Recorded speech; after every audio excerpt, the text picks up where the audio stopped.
There are 756 billionaires in the US. That means with a population of 330 million, only 0.00002% of people are billionaires. And yet somehow, as a poor kid growing up with no connections, I have managed to meet and befriend dozens of these billionaires, finding myself at events like Happy Hour with Bill Gates, or having sashimi with the billionaire founder Mark Benioff in the penthouse suite of his Salesforce tower, while a pianist serenaded us over the sunset. Seriously, these are my photos of that night. Like, it's insane. But the best part is, I was able to do all of this while being a massive introvert and avoiding networking events like the plague. So how did I do it? And how can you copy the formula to build your own network of millionaire mentors? In this video, I'll teach you the 3 steps to turn complete strangers into allies, how to expand your network to meet literally anyone and build a world-class mentorship matrix, plus the 4 big mistakes beginners make when they're trying to build their network. So what is a mentorship matrix, and why should you build one in the first place? Well, you know that saying, your network is your net worth? If I had to credit anything to my success, it would be the ability to meet and befriend people that are ahead of me in life. By being around them, they naturally level me up. I rise to the average of these people. And your network is more than just a list of people in your phone that you name drop in YouTube intros. These are not, I don't even like the term network. They're really like my friends. These are people that I hang out with, that inspire me, and that push me to be greater than I am. And I like being friends with them because I love learning from world-class people. They have clearly achieved so much in life, and they have valuable lessons that they pass on to me, and hopefully along the way, I learn some things and pass them on to them as well. And over time, I've come to call this my mentorship matrix. It's essentially a tight circle of friends that I hang out with and do life with, combined with world-class mentors in all different areas of life that I get to meet, hang out with, and learn from. But if you want to build your own mentorship matrix, it all starts with this critical first step. See, Chris Rock has a story about when he was broke and his car used to break down all the time. And when he was on the side of the highway, he would raise his hand, try to flag people down, ask for help. They wouldn't stop to help him. But what he found is when he actually started pushing the car himself down the highway, people would stop and they would get out and help to push him. And I love this analogy because it really illustrates the way to actually get people on your team. People don't want to help you if you're just sitting there begging, asking for a handout. But when people see you actually moving, actually taking action towards your goals, they want to get involved. They want to help you on your journey. And it's not that you need to have actually achieved your goal. In fact, people are less likely to help you when you've achieved your goal because, what's the point? They love to see people striving towards their goals because it reminds them of themselves, and they love to help people that were once in their shoes. If you want to actually build world-class network and meet these amazing people, the first thing you need to do is actually start trying the thing that you ultimately want to accomplish. If that's start a business, then start your actual business. Don't say, I want to start a business, can someone mentor me? Start your business and then find mentors that can help you along the way. And if you want to make this even more powerful, what you can do is you can add stakes to the journey. You see, there's this analogy, if you want to take the island, you burn the boats once you land on the island. Because if you are going to take that island and you burn all the boats, you have no way home unless you take the boats from the captured island that you've landed on. So you have to take the island or you die. And I've done this multiple times in my journey. When I first wanted to do a startup, I left my entire life, moved out to San Francisco, and people saw oh, this kid literally just showed up here with no suitcase, no plan, he just wants to make something happen. And so people went out of their way to introduce me to friends, to help me stay at their place and crash on their couch.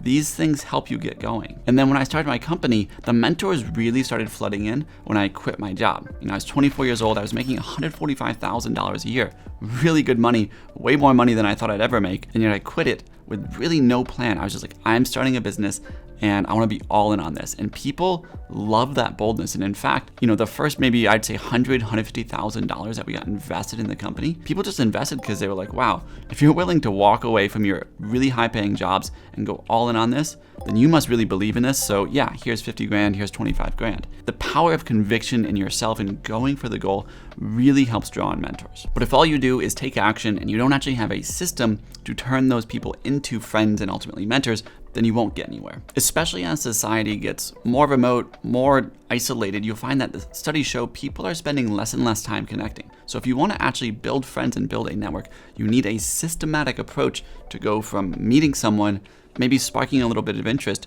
and turning them into a real friend that you can call on in times of need and you just hang out with and have good times with. Now, the harsh truth about this is it is hard. It takes work. People generally have established routines. They have their established friend circles. So if you meet someone that you want to actually be friends with, it is often on you to take the initiative. You are going to be the one following up. You're going to be the one suggesting times to hang out. And over time, that balance will come more in equilibrium. But when you're just getting started, if you're in a new place or you're just entering a new arena of life, these people probably already have their set routines. So go into this understanding you will be the one taking initiative, even if it's not in your personality. It's nothing personal. It's just the way that you actually get this going. And here's the exact process that you want to run through. First, when you meet someone that you think might be interesting or you might want to get to know better, the most important thing you need to do in this interaction is try to find common ground. You see, it doesn't matter if you're both into headphones or cameras or racing cars or building companies. You need to have something that you both have a bond over and share a common interest on. The more common interest you have, or the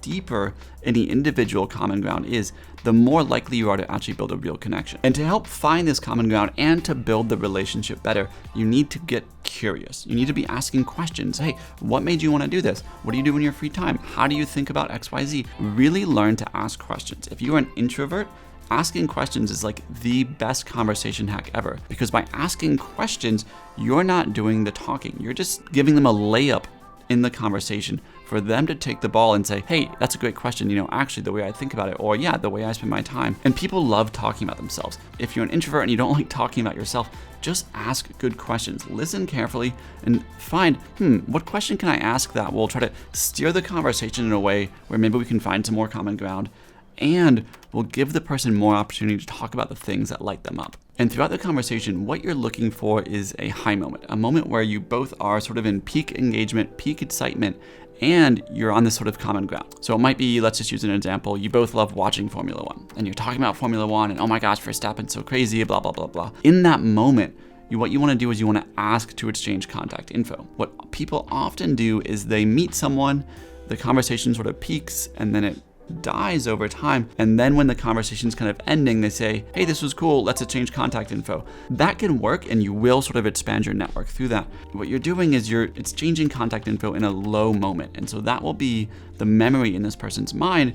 They'll be like, yeah, I met this person, we hit it off, kind of, but we kind of ran out of things to say, and yeah, I guess we'll stay in touch. It's not the way to actually build momentum in your relationship. So when you're in this high moment where you both have amazing things in common, you're really hitting it off, you say, hey, let's watch a Formula One race together sometime. Let's hang out. Why don't we exchange numbers? And when you exchange numbers in this high moment, now you have a reason to follow up, you have common ground, and you can actually build the relationship from there. And once you have that contact info, maybe you're at an event or something and you want to meet other people, all you have to do is, in the next couple of days, follow up and say, hey, so-and-so really enjoyed chatting about XYZ, would love to grab coffee for X reason. And this is something that people screw up a lot. They want to grab coffee, but they don't give a reason why. They say, hey, I'd love to grab coffee and hang out. Grab coffee and hang out works if you are both sort of equal perceived value. So if you're an entrepreneur who's built a $10 million company and you're talking with another entrepreneur who's built a $10 million company, grab coffee and hang out works really well. But if you are someone who's just starting out, maybe you haven't even started your business, and the person that you met with is a billionaire, they probably don't want to just grab coffee and hang out. But they might be open to grabbing coffee if you say, I want to grab coffee to ask you some really specific questions about how you found your co-founder, or about how you got your first few customers. If you can give them a specific reason, they are way more likely to meet up. And when you meet up for coffee, schedule it for about 30 minutes. It can go longer, but it's easier to ask for 30 minutes and things start flowing and you stay for an hour versus asking for an hour and they might say, I'm really busy, so I gotta run early. And all you're gonna do is discuss that specific thing that you sort of mentioned when you asked to meet up for coffee.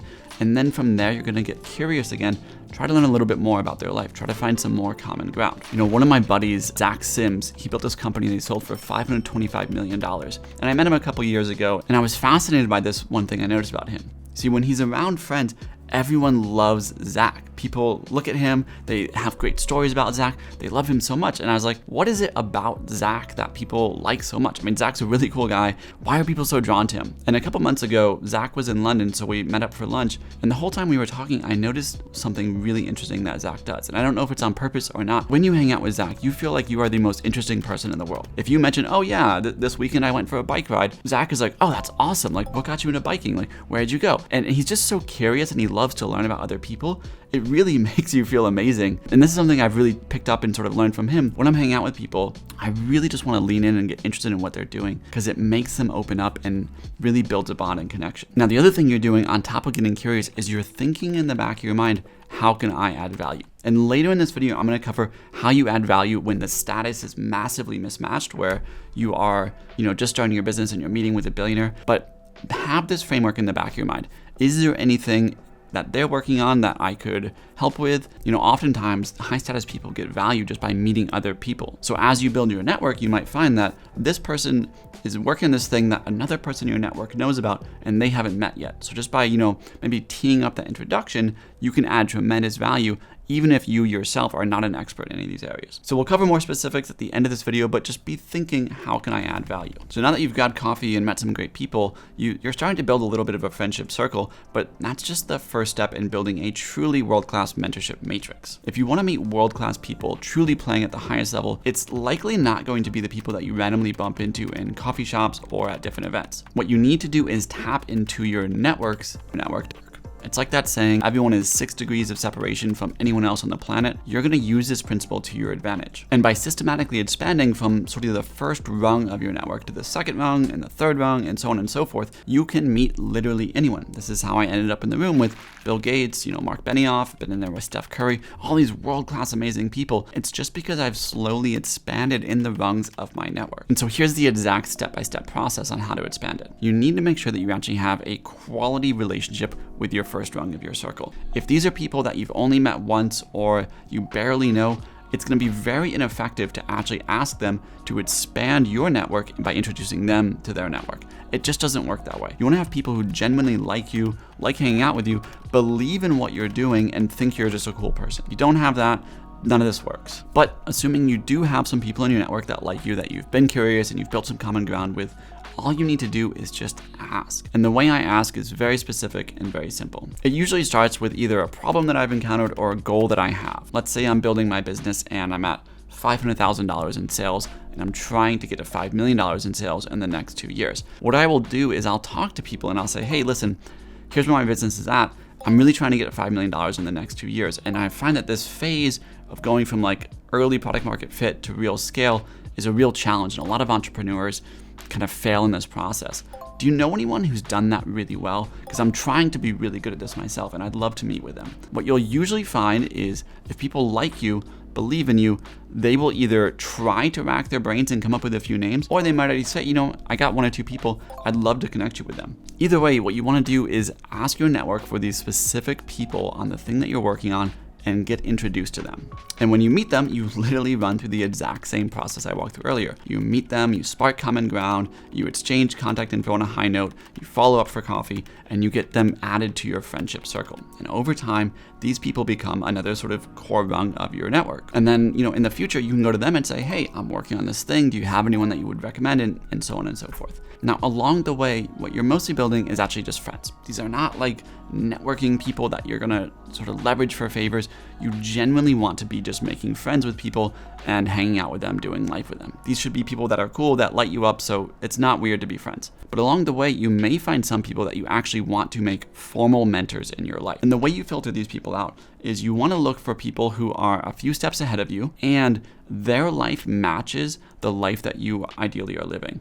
You see, the problem with mentors is people often just give recommendations, not on what's best for you, but what they would do if they were in your shoes. And if you meet a mentor that is recommending you what they would do in your shoes, but their outcome, as in the life they're living today, doesn't look like a life you want to live, then their advice will just lead you to the life that they are living, which may not be the life that you actually want to live. So this little distinction is really important. But when you do find someone who you think is living the life you want to live, who has knowledge and wisdom that can actually benefit you, all you need to do is ask. And the way I ask is super simple. I'll just say like, I've really enjoyed hanging out, grabbing coffee with you. I've learned so much. Would you be open to grabbing coffee like this every month or two so I can continue to learn? It's been so valuable to me, and that would be really beneficial. And oftentimes people would just say yes for this. Now, if they are sort of in the habit of advising startups or companies, they may want equity, and that's totally fine. When I was building my business, I had a certain percentage of the company carved out that I would give to these different mentors, and they would sort of vest it over a couple years as I just grab coffee with them and meet up. So it's totally fine to, I don't want to call it paying mentors, but yeah, kind of like paying mentors, giving them a stake in what you're building as a way of saying, hey, thanks for meeting me. Thanks for growing with me. I want to give you part of my business to, reward you for your time and your effort. But before you get too excited about all this, I want to also cover 4 big mistakes that can kill your progress as you're building your mentorship matrix. The first is don't be a psychopath. See, everyone encounters these people. They are essentially power hungry, and they are trying to play the game of networking. At any event, any circle, they are always looking for the person that is most connected, most powerful, richest, you name it. You can smell them a mile away because they're always asking, what do you do? How much is your company worth? How big is your company? Who do you know? Things like this. And they're just trying to find out if you are able to help them or not. And if you cannot help them, they are trying to eliminate you from their life. And here's what actually happens to those people. They think that by working the room and trying to meet the most powerful people, they are gonna be on the shortcut to success. What actually happens is people get sniffed out. They see what's going on, and these people do not get invited to events anymore. No one wants to do them favors. No one wants to help them because it's clear that they're not being a genuine person. So what you wanna do instead is don't optimize your friendship circle based on who is most successful or who is the best at certain things. Just be genuinely curious about meeting other people, learning what they've done. By doing that, you will naturally find amazing people that are world-class, and you'll find some people that maybe are not so successful, but have things valuable to share, have interesting things about their life. And sometimes you might even meet someone who's not successful today, but maybe super successful in the future. And so just be genuine. Your whole point of this is to actually enjoy the process, to meet people you want to be friends with. And along the way, you'll meet some great mentors, but don't try to work the room and meet the most powerful people. It never works. The second thing you want to do is have an attitude of defaulting to helping. This is actually how I met the first billionaire I've ever met without even knowing it. It happened when I was 26 years old. I was at this event for startups. I was meeting different people, and I met this guy. He was honestly like a kid. I think he was like 22 or 23 years old. And it was a cool startup, but their marketing wasn't working. They were really struggling with marketing. And I was like, oh, I used to run a marketing firm. I know a good bit about marketing. I'd love to just come by your office sometime, meet with you, see if there's anything I can do to help. I had no idea who this kid was. To me, he's just like a nice guy, seems to be sort of struggling, and I want to help him. And so I met up with him in San Francisco. We walked through his marketing funnel. It turns out his marketing leader was total crap, so we actually had to fire that person, get a new person in, and I helped him build his funnel and things like that. It's just something that I genuinely wanted to do because he seemed like he needed help. And at the end of it, after we were done with his marketing, we got to know each other a little bit, hang out a little bit more, and I find out he's heir to one of the largest fortunes in the world. I'm talking tens and tens of billions of dollars. And not only did he end up investing personally in my startup, but he made key introductions to many of the investors that I would pitch and ultimately get to invest in my startup as well. And if I had just, wrote him off or said, I'm only trying to meet with successful people here, I would have never made that connection and met someone very cool who's become a good friend of mine. And so adopt this mindset of defaulting to helping. It's not only the best strategy to take, but it's also just a genuinely good thing to do, and it makes you feel good. When you help people, you'll feel good, you'll get that dopamine rush. Now, an easy way to put this into practice is to just ask people when you meet them, hey, what are you working on? And what about it is like hardest right now or keeping you up at night? And this is a great question just because naturally, people love talking about their problems and they'll want to share like, here's what's hardest right now. But when they say that, what I'm ultimately doing is racking my brain saying, do I know anyone that could help with this? Could I help with this? Or have I read any resources about this or seen anything online that I could share with this person that might help them? I'm just trying to see, is there anything that I can do to help? And if not, that's okay. But oftentimes I either know someone or know an article or a resource that might actually be helpful to this person. But I can already hear the objections. You might say, but I'm a nobody. I don't know anybody. I haven't succeeded at anything. How can I possibly add value to these people? And this is a real conundrum because, all the advice is like, add value first. What's in it for them? And then that's how you get people to help you. But sometimes you feel like you legitimately have nothing to add to these people. Their life is figured out and you're just getting started. And this is something that I used to struggle with deeply. And what I've learned, having now been mentored by many successful people, but also now being in their shoes and mentoring other people that are, coming up and learning their ways, at a certain point as a successful person, the way that you get value in life changes. You see, if I add another $1 million to my bank account, it's nice. I'm excited about it. Don't get me wrong, but it's not like it's going to change my life. I'm not upgrading my house. I'm not buying a new car, things like that, because I've already achieved the material money success. So then what does change my life? What actually adds value? Well, for me, I get so much value out of helping other people. It's why I make these videos every week. I love seeing the comments, seeing the views, the subscriptions. All it is to me is it means that I have actually impacted someone else's life. And so teaching you, in this video is way more impactful than me trying to make money. And as you meet these people, many of the people that are successful that you'll encounter, they don't need more success. They don't need business advice from you.